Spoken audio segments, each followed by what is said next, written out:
翻到嚟我哋嘅富士五湖之旅。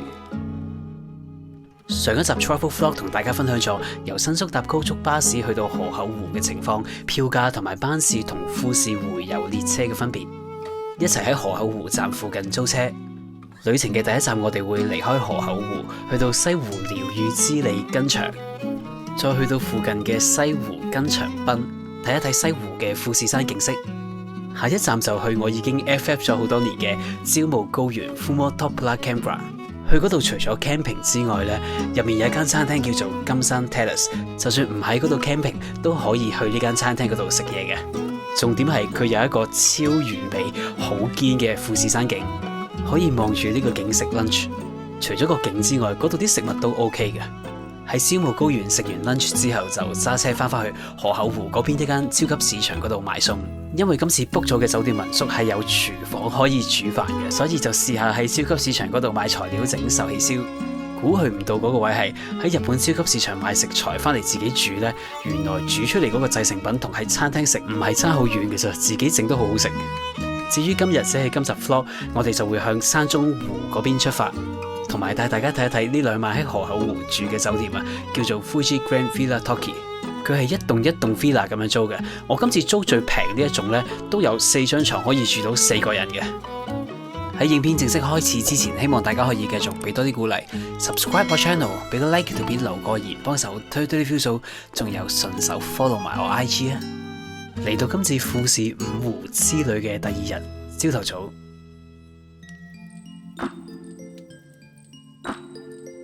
由於今朝即係半夜嘅時候呢，最低溫度係-3度，所以喺天台嗰啲家私上面呢都結咗陣霜。早晨啊各位，食早餐啦！今日嘅早餐呢，我哋都係喺酒店呢一度食嘅。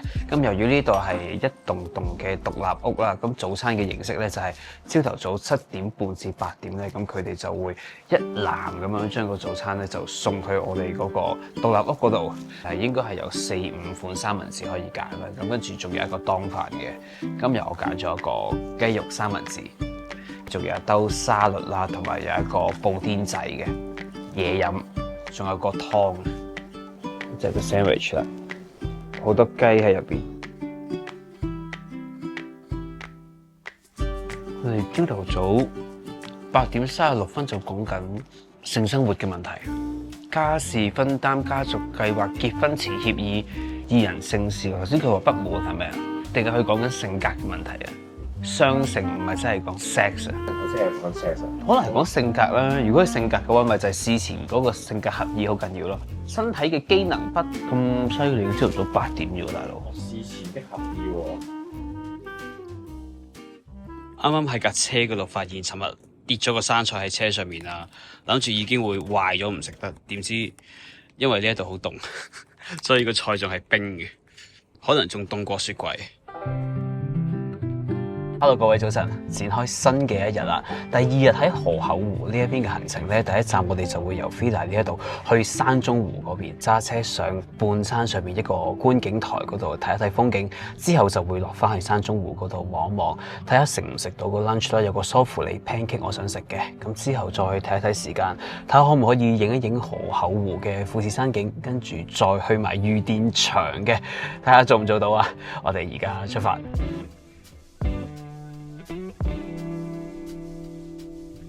呢個時間喺 Villa 呢度 check out 嘅時間啊！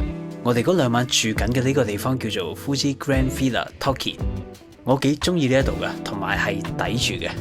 但係地點上就比較適合自駕遊嘅朋友仔嘅，唔揸車嘅話會麻煩啲。嚟到第一站啦 ，Seven 呢個我會好想去啊！東花火大會，買個咖啡仔，哇！前面個富士山好靚。而家我哋去緊山中湖嗰個觀景台，個名叫做 Yamanaka Myojinnyama Panorama Dai。距離我哋住緊嘅地方大概21公里，要揸大概半個鐘車。好彩嘅係呢一段旅程呢係有收費高速公路可以行嘅，所以就舒服好多。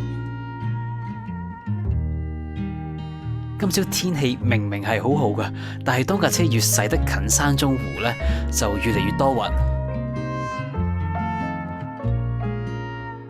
經過高速公路之後，我哋嚟到山中湖啦。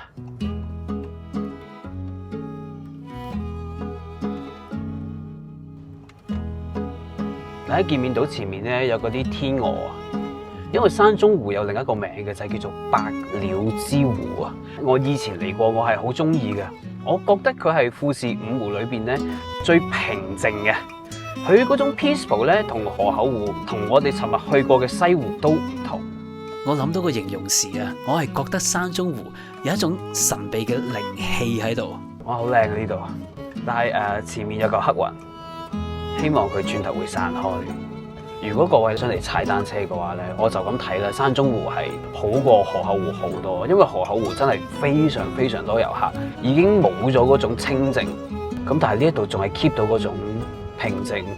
山中湖呢一邊除咗冇咁多人同車之外呢，就係沿住山中湖呢一邊嘅湖邊呢，係有一條好長嘅路，係淨係俾人同埋單車去行嘅啫。所以喺呢邊踩單車散步係安全好多嘅。當架車駛到嚟平野之濱附近，我哋就會開始揸上山嘅啦。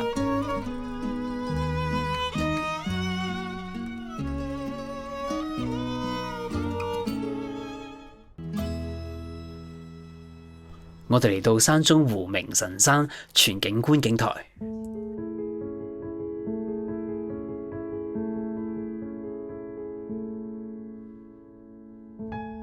喺天氣好嘅時候啊，呢一度嗰個景色呢，就係喺一個高少少嘅地方，可以同時見到富士山同埋山中湖。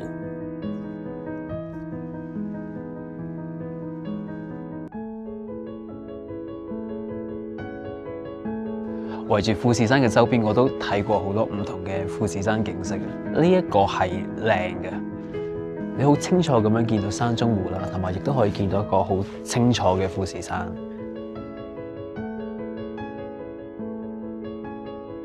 好可惜，今日有個烏雲喺度遮住，淨係睇到少少。不過唔緊要，好開心㗎喇已經。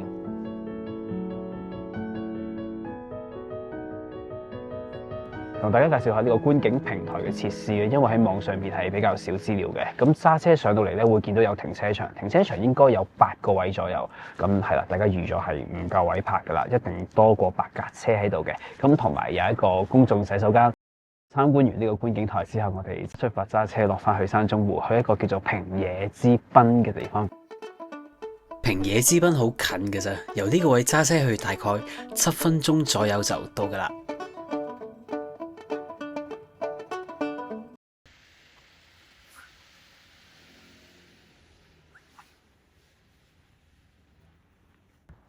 我哋嚟到平野之濱啊！平野之濱係一個沙灘嚟嘅，但係佢就唔係白沙灘。咁喺呢一度咧，好近就可以見到啲鴨鴨啊，同埋嗰啲白色雀，應該係天鵝。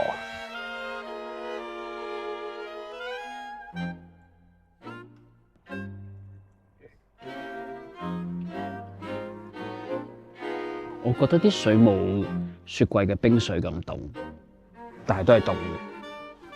有一對新人喺度影緊婚紗相，跟住後邊係有天鵝喺度做伴娘伴郎。比較可惜嘅就係呢一刻咧，嗰個雲咧已經係完全遮住咗富士山。本身富士山應該係呢一個位嘅。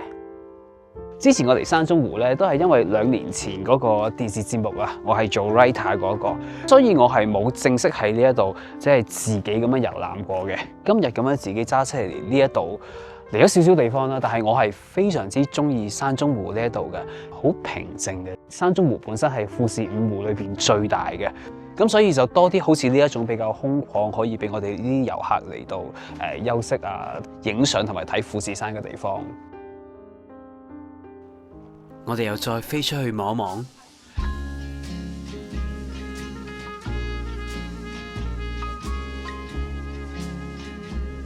睇埋個航拍畫面就會 feel 到山中湖有幾大啊！比較可惜嘅就係，當我喺度放航拍機嘅時候呢，個富士山係完全俾嚿雲遮住咗。其實佢就喺畫面嘅中間偏左嘅位置。睇嚟富士山暫時都唔會出嚟住噶啦，唯有去第二度先。我乜 check 佢得晒。呢個綠燈啦。今日嘅富士山係若隱若現嘅。啱啱嚟到呢一個位咧，佢又出現翻，但係10秒後佢又遮住翻一鼻。呢個位好似係叫做長池親水公園啊，就係一條好長用嚟散步或者踩單車喺湖邊嘅路，可以直接望到富士山嘅。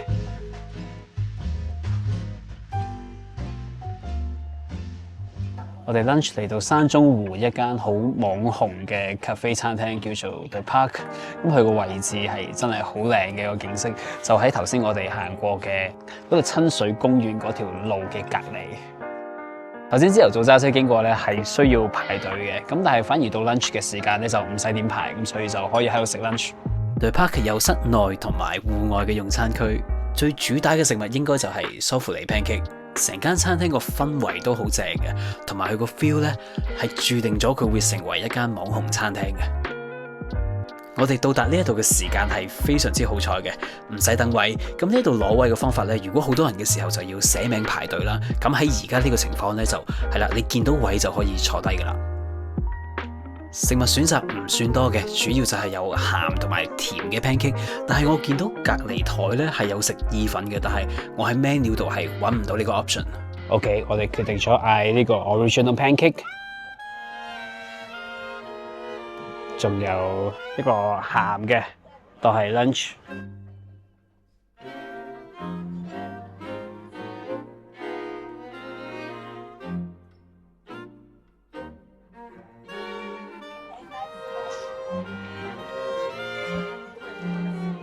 好味，佢呢個梳芙梨 pancake 咧，佢裏邊係好滋潤嘅，滋潤得好緊要。對於我嚟講係屬於上食係好食嘅梳芙梨 pancake。佢呢個原味咧，你係好明顯可以食到佢嗰啲蛋嘅味道。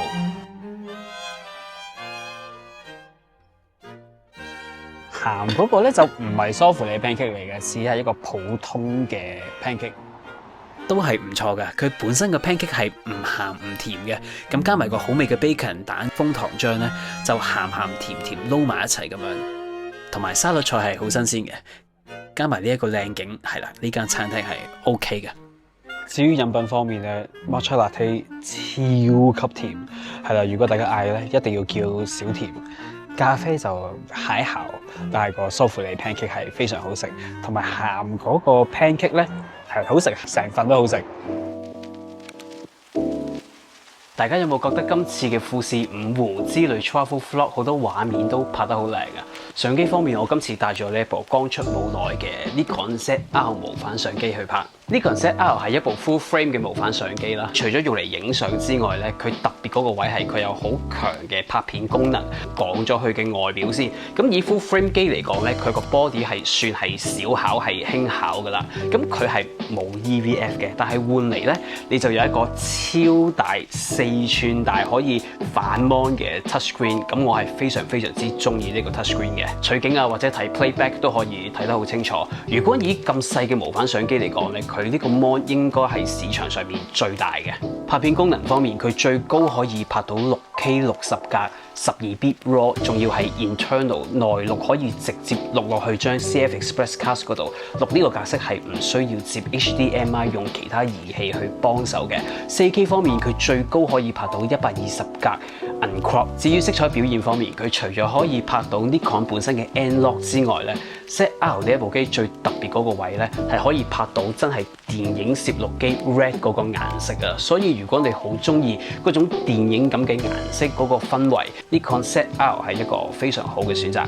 今次我嘅東京之旅就帶咗呢一部 Nikon ZR 出咗個 trip 啦。首先我最大感受就係我好中意佢呢個4寸大嘅反 mon 啊，因為佢好好睇嘅，無論係取景睇 playback 真係啦，未試過咁大嘅熒幕喺個相機度，所以覺得好舒服睇得。另外好值得一提，我幾中意嘅就係佢呢一支14-30 f4 嘅 zoom lens 啊。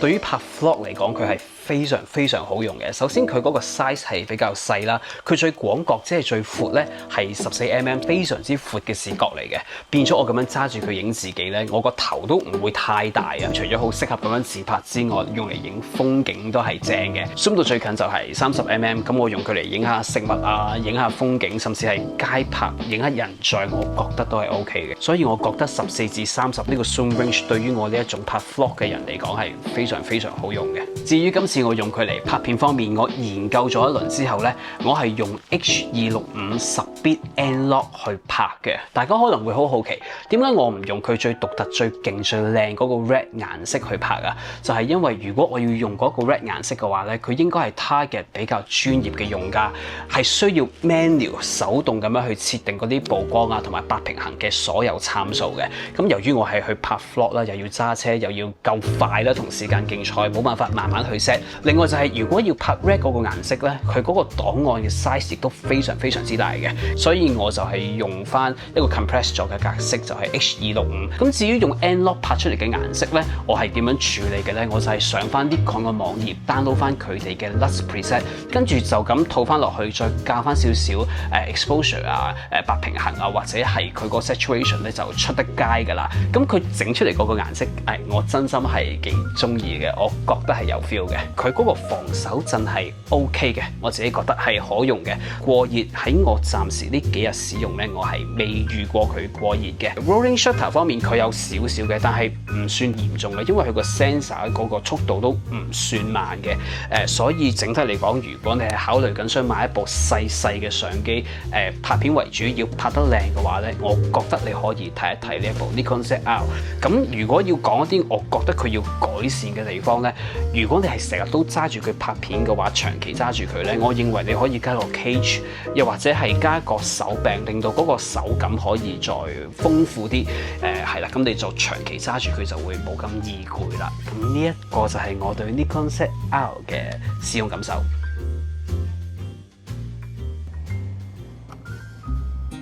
呢架車係咪有個角開嚟山中湖嘅咧？唔知跳標要跳幾多錢？你話香港揸過嚟啊？如果香港揸過嚟要幾多錢？100萬。幾多萬喎？唔該，旺角啊，兩街。好啦，食飽飯之後，我哋去裕電場 Outlet 嗰度行一行。呢度揸車過去大概半個鐘左右啦。而家出發。分享一下我當時嘅行程選擇啦。尋日即係上一集 vlog 咧，我就去咗西湖，但係當時就唔夠時間去埋精進湖同埋本西湖。由於當時呢一刻我喺山中湖呢一邊啊，所以要翻去精進湖嗰邊咧就唔係好順路嘅。另一個好嘅選擇就係翻去河口湖嗰邊，但係由於富士山喺下晝開始咧就多咗嚿雲遮住啊，我估計之後嘅時間都應該唔會點樣見到佢噶啦，所以就決定去裕電場啦。我諗係今日最後一站啦，就係嚟到一個大家嚟過好多次，但係我係第一次嚟嘅景點——裕電場 Premium Outlet。睇嚟喺呢個 Outlet 係冇可能逐間鋪頭行入去睇嘅，因為太大。OK， 喺呢個牌上面，我諗我可以睇一睇Chips 啦、Banana Republic Factory 同埋下面 Hoka。呢度係中間度嘅品牌。我哋睇下 Urban Research。嚟之前我以為點都會買到一兩件衫啩。Beams 將會係我今次喺 Outlet 嘅最後希望。行完啦，最後係一樣嘢都買唔到嘅。我可以 afford 到嗰啲 street fashion 嗰啲咧，就你會見到靚嗰啲款，你想買嗰啲咧都係打緊正價，應該係今年嘅款嚟嘅。咁而佢特價嗰啲咧，你係好明顯見到應該唔係而家嘅款嚟嘅，好似係擺咗好耐之前嘅款，所以就難搞少少。咁至於名牌咧，咁當然有好多好靚嘅款嘅，靚嗰啲想買嗰啲咧，就算打咗個折咧，都係啦，對我嚟講係有啲貴嘅，咁所以就乜都買唔到。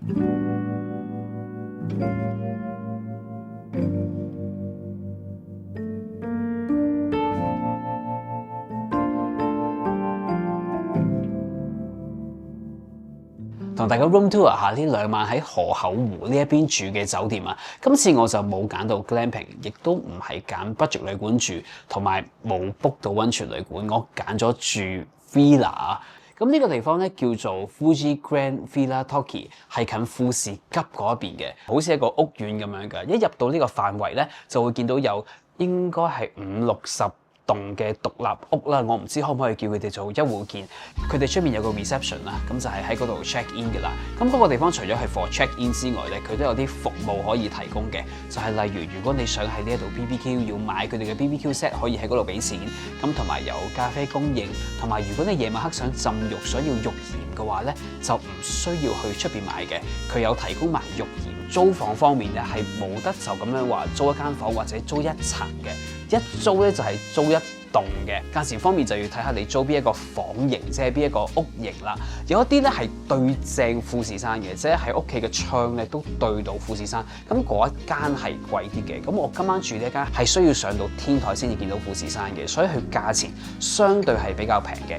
我 book 咗 total 兩個人啊係3300幾蚊港幣，3400左右啦，2萬兩個人。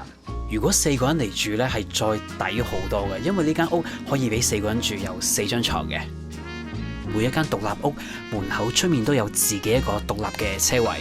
如果唔係揸車係搭公共交通工具嘅話咧，佢哋網頁寫最近嘅方法應該就係喺富士急嗰度落，跟住然之後行嚟呢一度咧就大概10至15分鐘。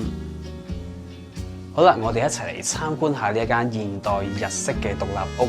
咁一入到大門口咧，就有一個係真正嘅玄關。咁有一個位置咧，可以俾我哋掛衫掛褸嘅。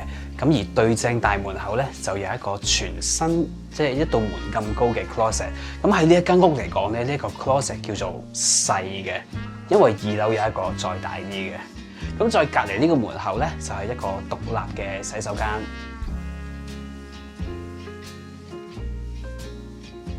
地下呢一層一正式行到入去咧，就會見到一個開放式廚房，隔離咧就係一個飯廳，再後面咧會有2張床嘅。喺地下呢一度放呢2張床都有好處嘅，就係如果爸爸媽媽嚟到咧，即係老人家可能行路冇咁方便咧，地下呢一層喺呢度瞓覺係啱啲嘅。仲有另一啲抵讚位就係佢有國際插頭，有拖板，電視機喺飯廳嗰度啦，張飯台咧係可以坐到4個人嘅。佢哋個廚房設備係非常之齊全嘅，有微波爐、2門雪櫃、抽油煙機、電磁爐頭係有3個嘅。咁同埋佢係有埋呢個咧好日式，我會見到啲日本人咧，即係睇嗰啲 YouTube 片咧係會用佢嚟焗魚嗰個架啦。咁之後下邊呢一度咧就係沙煲罌罉燒機，好大嘅不鏽鋼兜量杯，各款嘅杯有4隻。跟住呢度係中間呢個櫃桶係餐具、筷子。再隔離呢一個拉櫃咧，應該係碗碟啦。咦，佢下面仲有一格喎，原來即係有個手提嘅電磁爐啦。咁呢一度有個可以用嚟整 shabu shabu 或者係 sukiyaki 嘅煲，有洗潔精同埋好重要，佢嗰個百潔布咧係俾一個新嘅我哋，因為陌生人二手嘅百潔布喺呢個世界上其中一樣最核突嘅嘢嚟嘅。焗爐、電熱水煲、咖啡、茶。呢3樽係佢哋本身擺咗喺度俾我哋用嘅，有豉油、鹽同埋呢一個我估係胡椒、黑椒粉嗰啲 friend。我哋係咁以望一望浴室，咁喺沖涼房出面咧就有一個俾你梳洗喺度換衫擺毛巾嘅地方，隔離就係浴室，係 OK 噶。2樓個間隔咧同地下嗰層係差唔多嘅，一樣有一個獨立嘅廁所。咁呢一度個 closet 係再大少少嘅。主要嘅活動空間咧就唔係好似1樓咁樣係飯廳同埋一個廚房，而係一個客廳嚟嘅。佢放張 sofa 喺度，有茶几，特別嗰個位係佢有個 projection， 咁我後邊有一個嗰啲 screen 啊，咁就可以喺度播電影喺度睇片。2樓都係有2張床嘅，加埋總共係有4張床。而2樓喺同一個位置咧都係有一個浴室嘅，咁嗰個浴室個間隔同埋設備同1樓嗰度都係一模一樣嘅。最後我哋睇埋天台，已經預備咗4對拖鞋可以行出天台嗰度噶啦。咁同埋會見到有個燒烤爐喺度嘅。如果要用嘅話咧，係需要去 reception 嗰度同佢哋登記咧，就要俾5500 yen 嘅，就唔可以自己買炭翻嚟喺呢一度打。我想講打邊爐 BBQ， 但係由於夜晚黑呢一度嘅溫度太凍啦，而家係3度，再夜少少係-2度，咁所以喺呢個情況之下，就算你透咗個火爐咧，都係會覺得凍嘅，所以就係啦，喺廚房嗰度煮先啦。呢度個天台係估佢唔到㗎，因為我晏晝上嚟嘅時候咧，除咗我考慮到今晚會凍之外咧，就係我見到佢冇燈啊，咁我心諗佢得2盞露營燈喺度，如果今晚喺度烤肉嘅話，咪會好凍同埋好黑咯。但係原來佢將嗰啲照明咧係用 LED 燈帶咧就攝咗喺嗰啲扶手下面收埋咗，所以我覺得佢好聰明啊！我好欣賞呢一個喺天台做呢個滲光效果啊！咁佢除咗靚之外咧，係光嘅，覺得係夠光嘅。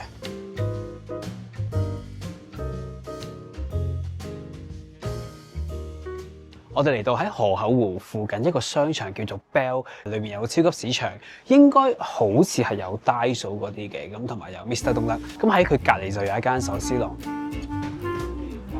壽司店嘅味道，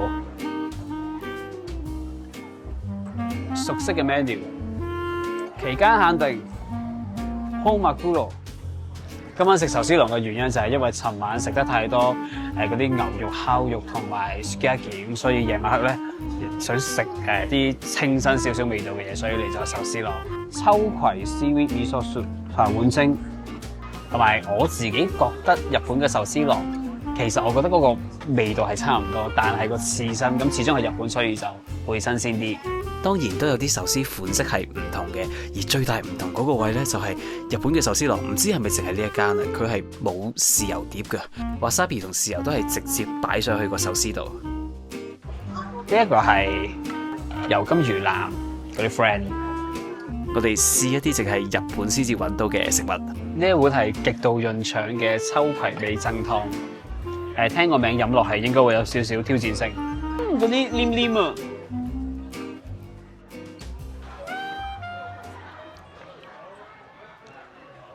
係健康嘅味道。呢一款茶碗蒸應該係當時嘅期間限定嚟嘅。係佢比普通嘅茶碗蒸多咗一陣味，但係呢一刻我噏唔出係啲乜嘢。佢係加咗啲醬油落去嘅。另外有唔同嘅日本壽司樓，炸薯條可以嗌細份，可以俾錢嗌一碟 mayonnaise。另外喺呢度嗌檸檬咧，2件係要50 yen 嘅。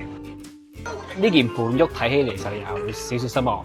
當晚我嘅策略係盡量試一啲喺香港冇嘅款式，有一款我覺得係幾好食嘅。呢一款叫做有12款材料喺入邊嘅精選冬季海鮮泰卷。呢個好食啊，好豐富，好多材料啊！好似食呢一個 roll 咧，你可以食好多餸，但係食少啲飯入肚。跟住再嚟一個攞你命3000，就係將賢者之食桌擺落去秋葵湯嗰度。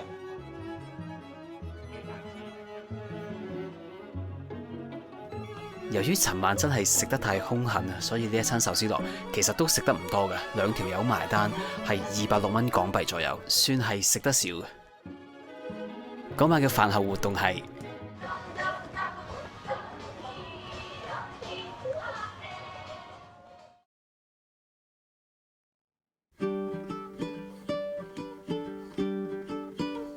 ，Hello 各位早晨，最後一日喺河口湖啦。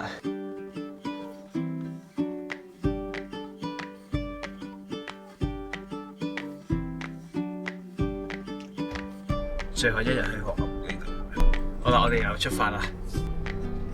係啦 ，check out 嘅姐姐喺度啦。こんにちは。ありがとうございます。Thank you。好啦，真係要離開啦。我哋轉左定轉右？應該係轉右。轉左。